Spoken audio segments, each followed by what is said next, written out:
시간 함께 하실 하나님 말씀 창세기 11장 5절에서 9절까지 말씀입니다. 창세기 11장 5절에서 9절.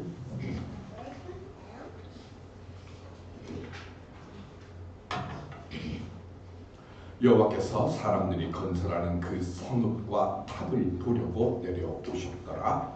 여호와께서 이르시되 이 무리가 한 족속이요 언어도 하나님으로 이같이 시작하였으니 이후로는 그 하고자 하는 일을 막을 수 없으리로다. 자, 우리가 내려가서 거기서 그들의 언어를 혼잡하게 하여 그들이 서로 알아듣지 못하게 하자 하시고, 여호와께서 거기서 그들을 온 시전에 흩으셨으므로 그들이 그 도시를 건설하기를 그쳤더라. 그러므로 그 이름을 바벨이라 하니 이는 여호와께서 거기서 온 땅의 언어를 혼잡하게 하셨음이니라. 여호와께서 거기서 그들을 온 지면에 흩으셨더라. 아멘. 복의 문을 열고 복의 길을 걸어가는 우리 모두가 될 수 있기를 주님의 이름으로 축원드립니다. 아이들 키워본 가정에서 대부분 다 경험하는 것이 뭐냐면 신발 닦으라고 하는 겁니다. 아이들에게 신발 닦으라고 하는 이유가 뭡니까?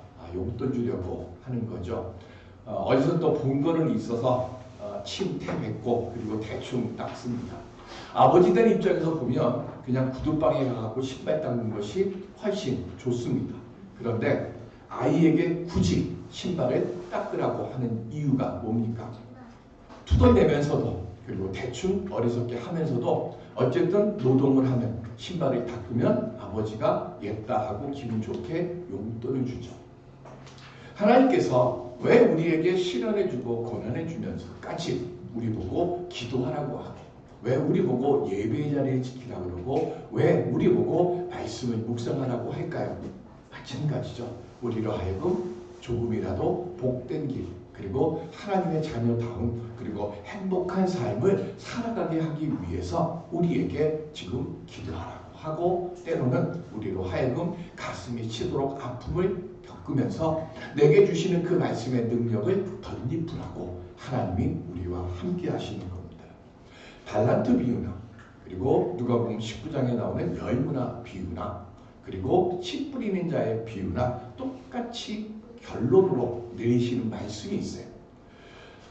마태복음 25장에 나오는 달란트 비유나 누가복음 19장에 나오는 열무나 비유는 그 이해가 되는데요. 씨 뿌리는 자의 비유에서도 이 말씀이 나오는 건 조금 이해하기가 어렵습니다. 무슨 말씀일까요? 마태복음 13장 12절.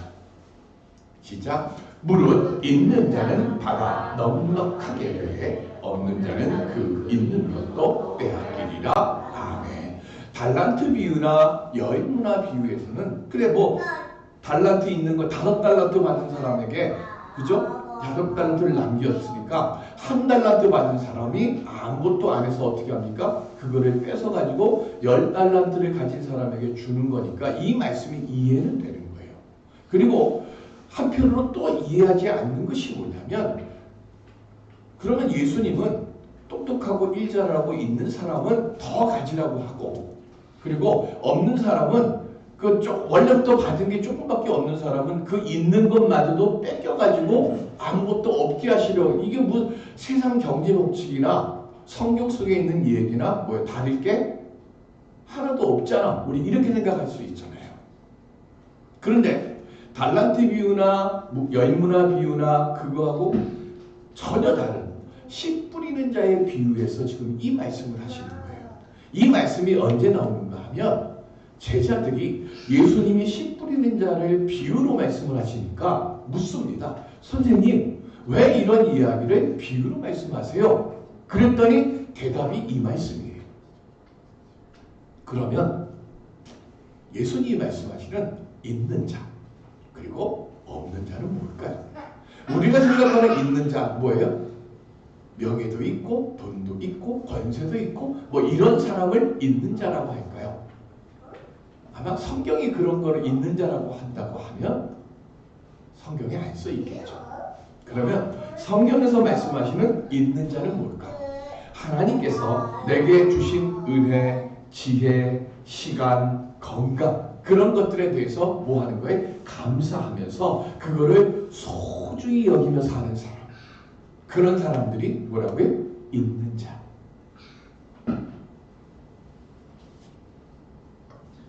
아파서 병원에 누워 있습니다. 그러면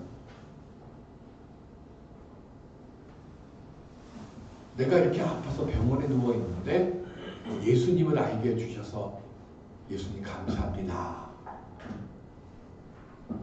그리고 내가 병원에 누워 있다고 안타까운 마음으로 내게 찾아와서 기도도 하고 그리고 빨리 일어나라고 덕담도 해주고 하는 사람들이 있게 해주심에 감사합니다. 어려운 상황 속에서도요, 그렇게 내게 있는 믿음을 가지고 내게 주어지는 자그마한 어떤 걸 하나 가지고 감사하면서 사는 사람, 그 사람이 뭐라고요? 있는 자라는 거예요. 우리 운동하게 되면 몸에 뭐가 생기죠? 근육이 생기죠. 그리고 운동하게 되면 뭐가 되나요? 건강해지잖아요. 그런 것처럼 기도와 예배 생활을 소중히 여기면서 믿음의 근력과 믿음의 건강과 믿음의 근육을 키워가는 사람, 그 사람들이 있는 자예요. 그럼 없는 사람들은 누굴까요? 받은 게 분명히 있는데 없는 것, 모자란 것, 그것만을 보면서 감사를 모르고 살면서 불평하고 원망만 하며 사는 사람들, 그런 사람들이 없는 자예요. 그러면 씨 뿌리는 자에 비유해서 있는 자는 누구를 얘기하는 걸까요? 30배, 60배, 100배의 결실을 맺는 사람. 감사를 알고 감사를 소중히 여기며 사는 사람들은 옥토에 뿌려진 같은 그런 씨를 잉태하고 키우는 사람들. 있는 자는 그런 거죠. 그럼 없는 자는 길가나 돌짝밭이나 가시밭에 있는 거예요. 하나님 분명히 은혜를 주셨고 능력도 주셨고 무언가를 주셨는데 불평하고 원망하고 없는 것만 자꾸 찾다 보니까 뭐 하는 거예요? 있는 것마저도 빼앗기는 거예요. 그래서 처음에는 없이 시작했지만 있는 자의 눈으로 보고 작은 일에도 감사하면서 살아가니까 처음에는 하나밖에 없었는데 그것이 30이 되고 60이 되고 100이 되도록 하나님께서 함께 해주시는 거예요. 예수님이 지금 우리에게 있는 자의 눈으로 살아가라고 씨 뿌리는 자의 비유로 지금 우리에게 말씀하시는 거예요. 없는 자의 눈으로 우리가 살아가게 되면 하나님이 풍성히 주셨음에도 우리는 사망의 음침한 골짜기로 떨어지게 되는 것이고요. 있는 자의 눈으로 살아가면 사망의 음침한 골짜기에 떨어졌다 할지라도 거기서 건짐받고 절망과 낙심의 자리에서 소망과 복의 열매를 받아 누리며 살아갈 수 있게 되어지는 거죠. 오늘 예배를 드리는 우리 모두가 있는 자의 눈으로 내 삶의 일들을 바라보고요. 있는 자의 믿음으로 내게 주어져 있는 모든 환난과 역경들을 믿음으로 견디며 주님과 함께 걸어갈 때 그때 내게 있는 작은 소망의 씨앗이 내 인생을 받고 소망의 기쁨의 날개를 활짝 펼칠 수 있는 은총의 역사로 우리에게 임할 줄로 믿습니다. 오늘 그런 역사를 만들어가는 우리 모두가 될 수 있기를 주님의 이름으로 간절히 기원 드립니다. 그럼 어떻게 하면 그런 역사를 만들 수 있을까요? 홍수가 끝난 후에 노아와 세 아들은 하나님의 복을 받으면서 새 역사를 시작했습니다. 그런데 포도주를 마시고 노아가 취하죠. 취해서 성경에 있는 그대로 얘기하면 어떻게 됩니까? 옷을 벗고 자기 천막 안에서 잠이 들었습니다. 근데 그 모습을 함이 발견을 합니다. 그리고는 함이 바로 나와가지고 셈하고 야벳에게 우리 아버지가 지금 술에 취해가지고 벌거벗고 지금 천막 안에 누워 계시다고 이야기를 합니다. 그 이야기를 들은 셈하고 야벳은 어떻게 하죠? 천막 안에 들어가서 얼굴을 돌리고 아버지 노아의 벌거벗은 것을 보지 않습니다. 그리고는 뒷걸음질을 쳐가지고 몸을 옷으로 덮습니다. 나중에 술에 깬 뒤 노아가 이 이야기를 듣고 어떻게 합니까? 함을 저주합니다. 어떻게 저주하죠? 셈하고 야벳의 네 후손들이 종이 될 것이다. 자, 함의 입장에서 한번 보면 없는 말 했습니까? 함이 거짓말 했습니까? 함은 눈으로 본 것을 그대로 이야기했을 뿐이에요. 근데 왜 저주를 받았을까요? 신앙생활을 하다 보면, 그리고 공동체 생활을 하다 보면요, 덕이 안 되는 이야기는 내가 알고 있어도, 내가 보았어도 하지 않아야 할 때가 있어요. 할 말과 해서는 안 되는 말이 있는데, 함은 자기가 본 것을 그대로 이야기를 했는데 그 이야기가 어떤 이야기가 되는 거예요? 자기 아버지의 부끄러운 모습이에요. 물론 형제들입니다. 그러나 형제들에게까지라도 뭐예요? 보아도 이야기하지 않아야 되는 것이 있고요. 그리고 두 번째는 함이 봤으면 어떻게 하면 돼요? 자기가 셈하고 야벳처럼 가려주면 돼요. 그리고 난 뒤에 나오면 되는 거예요. 그런데 그거를 뭐 하는 거예요? 내가 보았다고, 내가 알았다고 나를 옮긴 겁니다.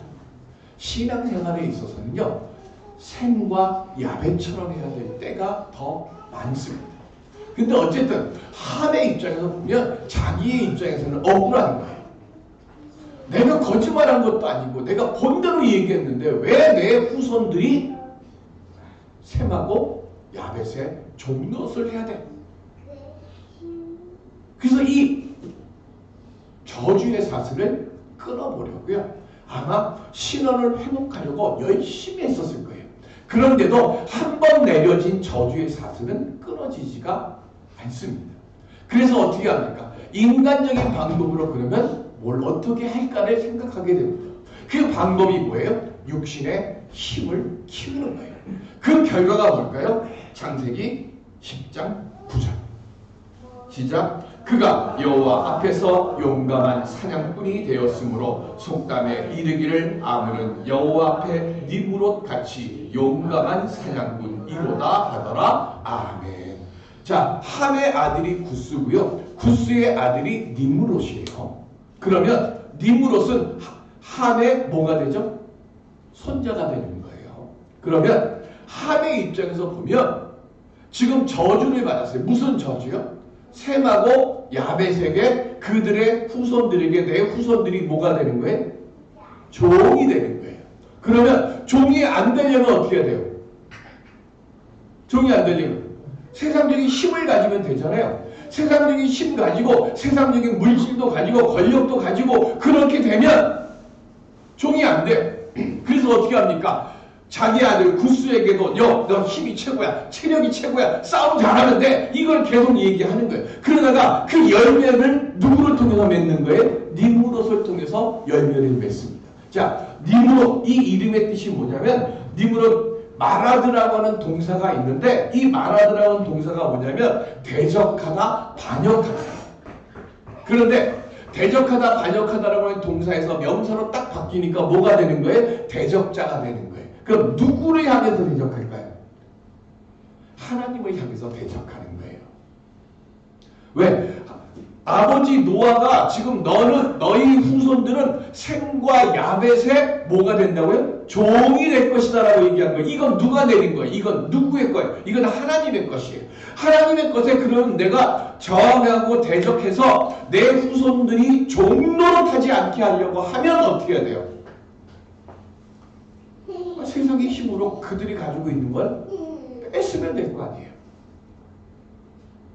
그래서 왜? 하나님을 대적하는 거예요.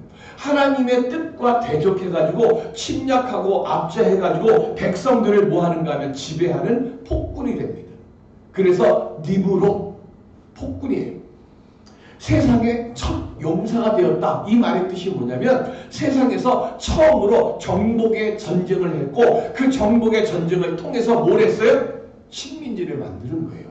그리고 세상의 힘으로 뭘 만든 거예요? 종과 노예들을 거느리게 되는 거예요. 어디까지? 신할이라고 하는 그곳에서 시작해서요. 바벨은 나중에 뭐를 할게? 남왕국 유다를 멸망시킨 나라 이름이 뭐죠? 바벨론. 바벨은 바벨론을 얘기하는 거예요. 그러면 거기다가 북왕국 이스라엘을 멸망시킨 나라는 어디예요? 아수르예요. 우리가 읽지 않아서 그런데 그 10장 10절에 보면 그의 나라는 시내 땅의 바벨과 에렉과 악갈과 갈레에서 시작되었으며 11절에 보면 그가 그 땅에서 아수르로 나아가 니느웨와 느오보들과 이렇게 쭉 나와요. 그러니까 뭐 하는가 하면 니느웨 성도 니므롯이 건설하는 거예요. 니느웨는 아수르. 그러니까 셈의 후손이 히브리족이고 이따가 다시 말씀드리지만 그 북왕국 남왕국이에요. 그들을 쳐서 뭐로 만든 거예요 지금? 종이 될 것이다 그랬는데 거꾸로 세상 힘으로 종을 만드는 거예요. 세계 최초로 제국을 건설합니다. 그렇게 해놨는데 불안한 거예요. 뭐가 불안할까? 하나님이 세상을 뭐로 멸하셨어요? 물로 멸하셨어요. 홍수로. 이게 제국을 딱 만들고 나니까 뭐가 생각이 나는가 하면 하나님이 또 홍수로 우리를 멸하시면 어떻게 될까? 그 염려가 오기 시작합니다. 분명히 우리는 압니다. 하나님이 노아에게 무지개를 주시면서 약속을 하셨어요. 무슨 약속하셨어요? 내가 다시는 물로 세상을 심판하지 않을 것이더라. 그런데 아까 말씀드렸잖아요. 그의 후손들은 하나님과 뭐하는 사람들이라고요? 대적하는 사람이에요. 그러면 그 말씀을 믿을까요? 안 믿을까요? 안 믿어요. 안 믿으니까 어떻게 하는가 하면 그 홍수로 또 우리가 멸함을 받지 않기 위해서 하나님은 뭐라 그랬어요? 땅에 충만하라 그랬어요. 흩어지라 그랬어요. 그러면 반대로 해야 되잖아요. 흩어지지 말아야 돼. 모여야 돼. 모이기 위해서는 뭘 하는가 하면 이름이 알려져야 돼요. 그래서 바벨 탑을 쌓기 시작하는 거예요. 왜? 이름을 알리기 위해서. 이름을 알리면 뭐가 좋을까요? 이름을 알리면 뭐가 좋아요? 우리 그 텔레비전에 보면 무슨 식당 가서 뭐 촬영하는 거 있잖아요. 그러고 나면 그 다음 텔레비전 딱 방영하고 나면 그 다음 날부터 어떻게 돼요? 사람들이 모이잖아요. 똑같은 거예요. 바벨탑이 막 쌓아 올리게 되면 뭐가 되는가 하면 사람들이 소문을 들어요. 소문을 듣고 어떻게 돼요? 야, 우리 바벨탑 구경하러 가자고 모이기 시작합니다. 그러면 사람들이 많이 모이게 되어지면 하나님이 이렇게 유명한 데를 어떻게 할까? 홍수로 멸하실까? 못할 거야. 그 마음이 있는 거예요. 하나님의 뜻에 맞서려고 인간들이 힘으로 뭘 한 거예요? 연합한 거예요. 그래서 5절에 보면 어떻게 됩니까? 하나님이 이 탑을 보려고 뭐 하셨다 그래서 성경에 내려오셨다 해요. 성경에 내려오셨다라고 하는 말씀을 쓰는 이유가 있는 거예요. 자, 탑을 쌓을 때 어디까지 쌓는다 그랬어요? 하늘까지 쌓는다 그랬어요. 지금 우리 압니다. 자, 하늘까지 탑을 쌓을 수 있습니까? 없습니까? 없습니다. 그죠? 우리 아는 것처럼 지금 세계에서 제일 높은 게 한 300m 되나요? 300m쯤만 돼도 건물이 어떻게 돼요? 이러잖아요. 근데 그 옛날에 300m 올라가겠습니까? 그 바람에 의해서 아마 날아갈 거예요. 애초에 안 되는 거예요. 첫 번째. 되지도 않는 일을 지금 뭐 하는 거예요? 사람들이 하는 거예요. 내려온다라고 하는 말의 첫 번째 뜻이 뭐냐면 하찮다는 거예요. 하나님의 입장에서 보면 어리석고 하찮은 거예요. 바벨 원래 이름의 뜻이 뭐냐면요. 신의 문이에요. 원래 뜻은 신의 문입니다. 근데 신의 문으로 가려고 하면 어떻게 해야 돼요? 우리가 예수 그리스도께서 십자가에서 대속의 죽으심을 죽으시고 일어난 일이 뭐죠? 성소 안에 있던 휘장이 위에서 아래로 갈라지면서 이게 쫙 찢어졌어요. 그래서 히브리서에 보면 뭐라고 그래요? 하나님 앞에 우리가 담대히 나아갈 수 있는 길이 열리게 된 거예요. 그래서 우리는 뭐 하는 거예요? 하나님께 복 달라고 그러고 하나님께 은혜 달라고 그러고 하나님께 생명 달라고 우리는 하나님 앞으로 나올 수 있는 길이 예수 그리스도께서 십자가의 대속의 죽으심으로 열린 거예요. 그런데 그걸 지금 안 하는 거예요. 신의 문이라는 것이 뭐냐면 하나님하고 관계없이 우리들의 힘으로 우리들의 능력으로 하나님께 이룰 수 있다고 생각하는 거예요. 그러니까 이게 뭐가 되는 거? 어리석은 거죠. 인간의 힘으로 하나님께 닿을 수도 없는 거예요. 그래서 하나님이 어떻게 해요? 하늘에서 내려오셨어요. 하늘까지 닿겠다고 탑을 쌓는데 하나님이 내려오셨다는 얘기는 무슨 얘기인가요? 하나님이 내려오셔야 할 만큼 작고 미약하다는 거예요. 그 작고 미약함, 그것을 통해서 뭘 하라고요? 우리는 하나님의 도우심이 없으면 우리가 계획하고 우리가 행하는 모든 것들이 다 뭐가 되는 거예요? 작고 미약한 거예요. 오늘 우리는 다 바벨로 지금 세워진 사람들입니다. 왜 바벨로 세워졌죠? 우리 예수 그리스도를 통해서 하나님의 자녀가 되는 권세를 받았어요. 그러면 우리들은 다 뭐가 되는가 하면 우리 안에 보혜사 성령께서 임재하심을 통해서 우리는 신의 문 앞에 항상 뭐예요? 있는 거예요. 그러니까 딴 데 가서 자꾸 이상한 거 찾으려고 하면 안 돼요. 내 자신이 뭐가 되는 거예요? 하나님 앞으로 갈 수 있는 게이트가 내 안에 있다니까. 내가 예수를 그리스도로 고백하고 성부, 성자, 성령의 이름으로 세례를 받는 그 순간 우리는 뭐가 된 거예요? 하나님과 연결될 수 있는 거예요. 근데 그거를 지금 뭐 하는 거예요? 막으니까. 어리석은 거예요. 그래서 하나님이 내려오셔서 6절에 뭐라 그래요? 한 족속이고 한 언어를 쓰니까 이런 말도 안 되는 짓을 한다. 그래서 어떻게 합니까? 언어를 혼잡하게 만들어요. 그래서 어떻게 합니까? 억지로 흩어지게 만듭니다. 그래서 원래 바벨은 이름이 뜻이 뭐였다고요? 신의 문이었어요. 그런데 지금은 뭐로 바뀌어요? 9절 다시 볼까요? 그러므로 그 이름은 바벨이라 하니 이는 여호와께서 거기서 온 땅의 언어를 뭐 했다고요? 혼잡하게 하셨다고 했어요. 그래서 지금 바벨은 뭐로 바뀐 거예요? 혼잡이에요. 어리석은. 우리는 다 뭐로 지금 섰다고요? 바벨로 섰어요. 그럼 우리는 하나님과 직통으로 연결하는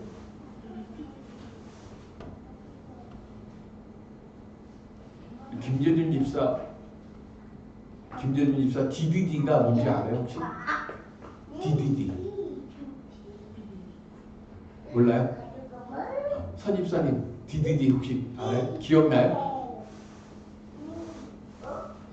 지금이야 그 시외 전화 걸 때 지금 우리 다 하잖아요.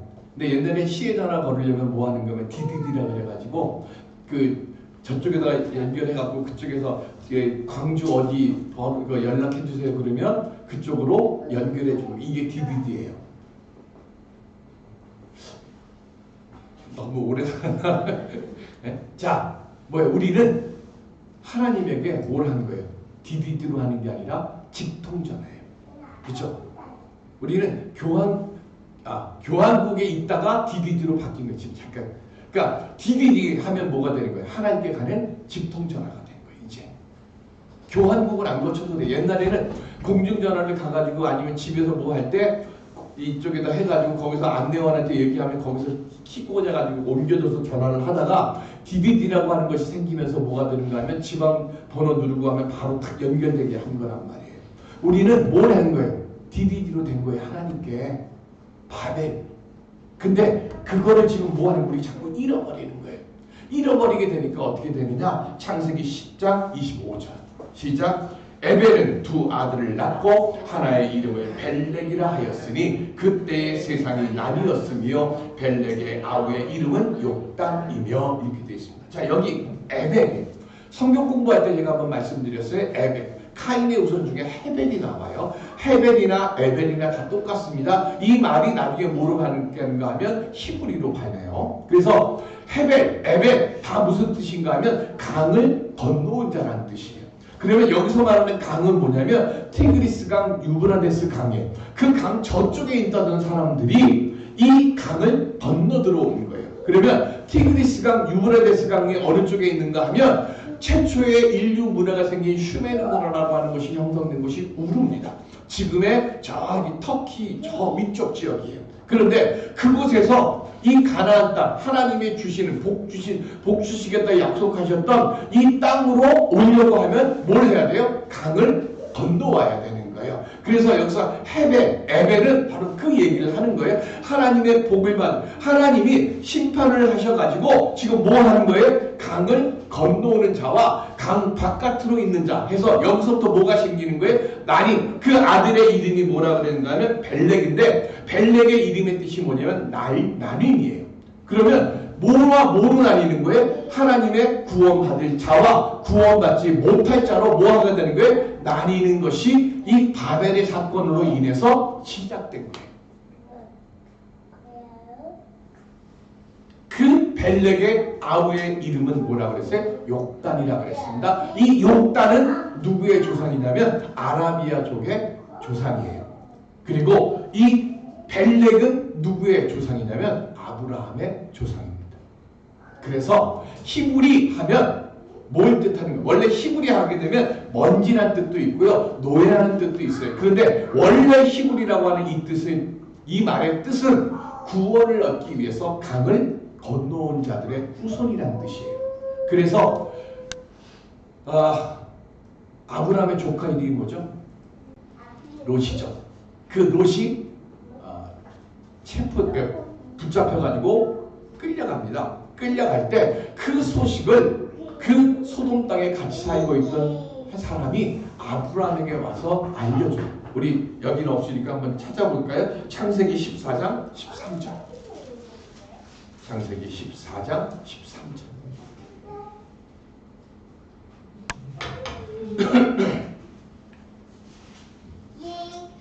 시작. 도망한 자가 와서 아브라함에게 알리니. 누구 사람?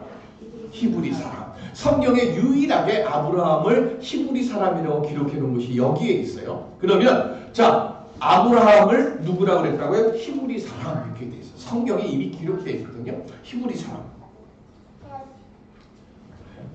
원래 아브라함이 어디 머물러 있었어요? 그 조상들이 우르에서 머물러 있었어요. 그러다가 그 아버지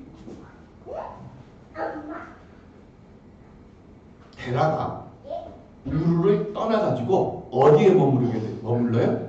하란에 머무릅니다. 그리고 그 하란에 머물러 있을 때 하나님께서 아브라함을 부르셔요. 그래서 뭐라고 그러세요? 그래서 창세기 다음 주에 얘기하지만 12장의 역사가 시작되는 거예요. 그래서 갈대아 우르에서 하란에서 그래서 드디어 뭘 하는 거예요? 강을 건너는 거예요. 무슨 강? 죽음의 강, 절망의 강, 멸망의 강을 건너오는 거예요. 히브리 하는 거예요. 건너와서 어디로 가는 겁니까? 생명의 땅 가나안으로 들어가는 겁니다. 무슨 이야기인가? 하나님은요, 심판을 내리시더라도요, 항상 복과 생명의 거룩한 구루터기는 남겨놓으시는 거예요. 그리고 그 생명과 그리고 복의 거룩한 구루터기를 통해서 뭘 하게 되는 거예요? 하나님의 구원의 역사를 만들어 가시는 거예요. 그래서 구원사의 관점으로 우리가 성경을 썼다고 얘기하잖아요. 그 시작이 뭐냐면 바로 창세기 12장서부터 구원사가 시작되는 거예요. 그래서 우리는 성경을 얘기할 때요, 창세기 1장부터 11장까지를 뭐라고 얘기하는가 하면 원역사라고 얘기를 하는 거고요, 창세기 12장서부터 요한계시록 마지막까지는 뭘 얘기하는 거예요? 구원사로 얘기하는 거예요. 그리고 그 구원사의 시작을 뭐 하는 거예요? 아브라함의 여정으로 이야기를 하는 거고, 그거를 뭐라고 얘기해요? 바벨론을 넘어서는 여정이 되는 거예요.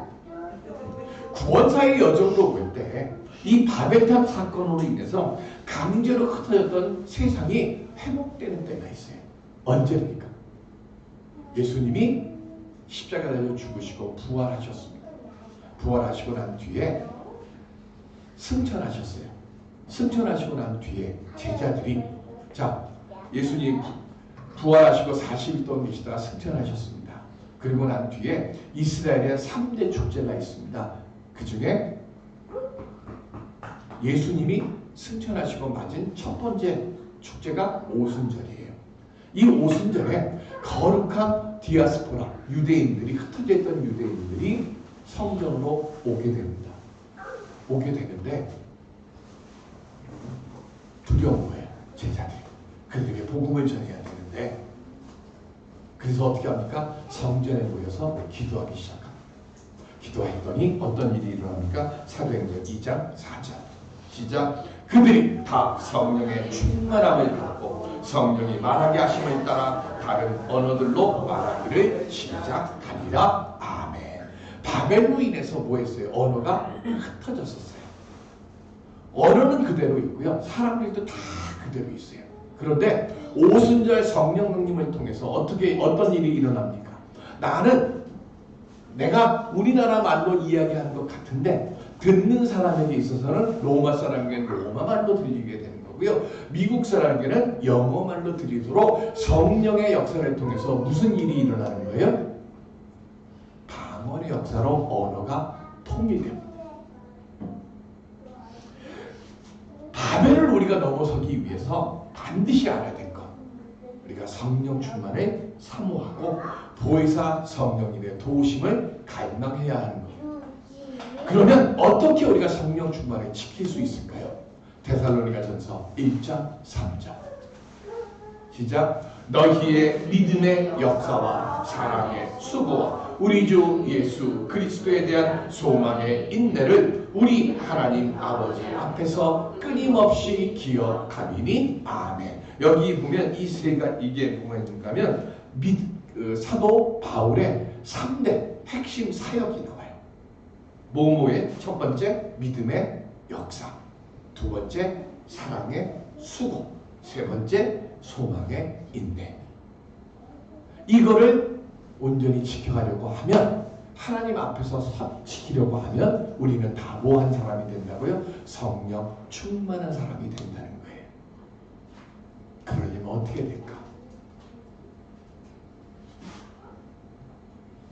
예배 드릴 수 있는 예배당 주심을 감사하고, 또 정한 시간에 이렇게 예배를 드리기 위해서 모이는 성도들이 있음에 감사하고, 그리고 찬양을 드릴 수 있음에 감사하고, 헌신하고 봉사하는 교우들이 있음에 감사하고, 내 삶의 자리에서는 일할 수 있게 해주심에 감사하고, 작은 것 하나하나마다 소중하게 내가 감사함으로 모든 것들을 받아들이게 되어지면 우리는 성령 충만의 사람이 되어질 것이고, 그때에 무슨 역사가 일어나는 거예요? 있는 자의 역사가 우리에게 일어나게 될 줄로 믿습니다. 오늘 없는 것 때문에 없는 자의 눈으로 보는 것이 아니라요, 부족하지만 있는 자의 믿음의 눈으로 바라보아서 그렇게 사모하고 영안으로 바라보는 그런 믿음을 가지고 내 삶의 자리에 지켜갈 때, 그때 우리 교회와 우리 삶의 자리에 찬란하고 충만한 복의 역사, 그리고 생명 살리는 물된 동산의 역사가 우리 삶의 모든 곳에서 일어나게 될 줄로 믿습니다. 오늘 그 거룩한 역사를 만들어가는 우리 모두가 될 수 있기를 주님의 이름으로 축원드립니다. 은혜의 아버지 하나님, 주님이 기뻐하시는 복의 자리, 생명의 자리를 만들어가는 있는 자의 믿음으로 살아가는 우리 모두가 되게 하여 주시옵소서. 감사하며 예수 그리스도의 이름으로 기도드립니다. 아멘.